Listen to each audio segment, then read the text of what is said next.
crack up. Hey there, this is Ryan, and we are back for just a quick moment because one of the things that we were talking about, I got a chance to talk to Kelechi when I was driving to work, and he was telling me something interesting about UFC 248. So I'm bringing him and John Keys right back just for this story. So KC, take it away. All right, this is your cultural awareness moment. So 2 shows ago, I'm going to regret that at some point in my life. But I'm Nigerian, so I'm making fun of my dad, not anyone else. Oh, my God. But 2 shows ago, you guys were talking about Israel Adesanya and Yoel Romero coming out, and y'all were riffing, having a moment, talking about Cuban magic versus African magic. And it was at the moment that you guys said something about Israel's voodoo staff that I was like, oh snap, y'all don't know the story here. So while there's that fun magic aspect, what was missed is that everything that Israel had from his very walk into the stadium was meant to signal royalty. So the attire that he had was not just like everyday attire. This is something that was custom tailored, meant for a chief. The coral necklace that he was wearing, meant for a chief. Like, that coral necklace is worth more than gold, worth more than platinum. And it has a cultural significance because to get to that coral, you would have these divers who would go down and carve these specific pieces, and the shape of that coral tells the story of your tribe and where you're from. And so, like, there's this deep significance that only royalty can have that type of coral, but it can be gifted to the local people too, as well, for like wedding gifts and stuff. So you'll see a lot of African weddings where they're wearing these huge coral beads, and that is crazy expensive.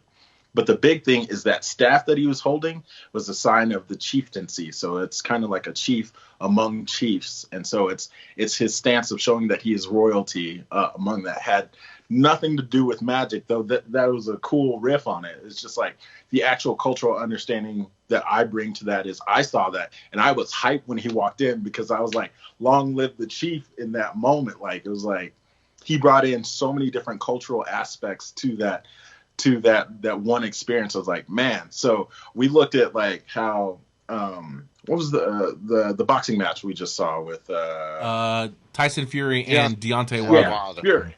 So Fury comes out with the throne and all of that, but this is the equivalent of the Fury coming out on the throne without all the cheesiness. It's like for his people, by his people, because only you have to understand that context to understand like the level of drip that guy had on him. Like, that's like King of Kings status. Like, you are chief amongst chiefs kind of stuff. So I was digging that aspect that he brought to the fight. So this has been your cultural moment. God, thank you for joining me. I'm out. Good night. Thank you so much. Thank you, KC, for sharing that with us, because that was the thing. When he told me, I was like, oh my God, we totally missed it. You know, we didn't understand what it was that Israel Adesanya was communicating to us. But he has always been that champion, that type of guy who thinks beyond what we all see. I mean, even going back to when he was talking about the fact that, oh, well, I know that it's going to be tough being a champion and having to have all of these challenges and new challenges that I'm going to be expected of me. So I'm going to go ahead and get a therapist now so that I have someone to talk to and help me cope with all of the stresses that I'm going to have. No other champion does that. And that's something that makes him so much different and makes me like him so much more, because he is such a layered individual as opposed to someone like Henry Cejudo, who wants to just be the king of cringe. Yeah. So I knew you were going there at some point. Thank you, Kelechi. Thank you so much. That is tremendous information. And I want to share. I want to see if Israel Adesanya maybe he'll watch this and respond and let us know more things that he was thinking about. That would be pretty awesome if he did. So, and might I say that was an awesome walkout, and I understood the rose petal aspect of it, because I remember only kings and royalty walk out on rose petals. No, America. that's what we said. No. Like John. No, John is trying to revise history here. We were all calling it the Coming to America. We were. You don't think I had the video? I got the video. I don't remember saying coming to America. I remember y'all two saying it. I just like, I'm not going to do this. Okay, I'm not doing this. I may have. I don't know. I don't remember. Yeah, it's been like 4 weeks ago, people. Come on now. Y'all need Jesus. It's been a while, but that's what we thought. But the reason why I thought it was coming to America, and then we'll kill this. But the reason why I thought it was coming to America, because I think he said this was his first headlining pay-per-view in the United States.